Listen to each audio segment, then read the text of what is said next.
వికసిత ఆత్మనిర్భర్లో భాగంగా అమృత సంవాద్ కార్యక్రమం రాజమండ్రి ప్రధాన రైల్వే స్టేషన్లో జరిగింది.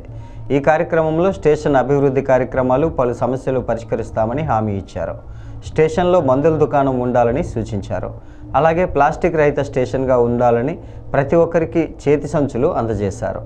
ఏడీఎన్ Muthyalarao, station master Ranganath, CTI Chandramouli, IAW MDK Valli, CCI Kalyan Kumar, HC Rohit, DRUC members Vishwanatha Sharma, Koyyana Kumari, railway station advisory board member Nayi Brahmana Rashtra corporation director Yanapu యేస్తో పాటు మిగిలిన members Poturaju, Subrahmanyam, Bhoji Hariram, Bandi Satyaprasad, K Ramakrishna, Chintapalli Satish, M Parasuram, Paidiboina Surendra, Krishnamachari, Tangella Srinivas, K సురేష్లు పాల్గొన్నారు.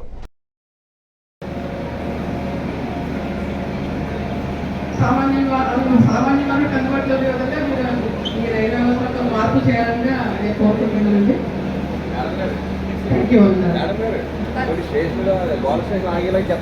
తప్పనిసరిగా వస్తారండి, అదే చెప్తున్నాను. గతంలా కాకుండా ఇప్పుడు దృష్టి పెట్టుకోవాలి ఇవన్నీ కూడా.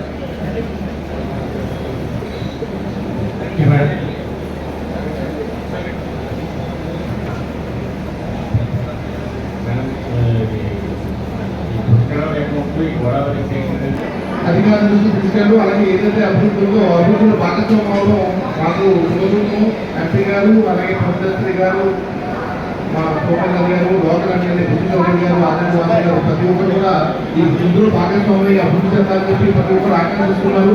అలాగే మా బోర్డు మెంబర్లు కూడా మీరు ఏ అవకాశం ఉంటుందో మీరు కూడా వాలంటీర్గా పనిచేయడానికి ఎల్లప్పుడూ సిద్ధంగా ఉంటామని చెప్పి తెలియపరుస్తున్నాం.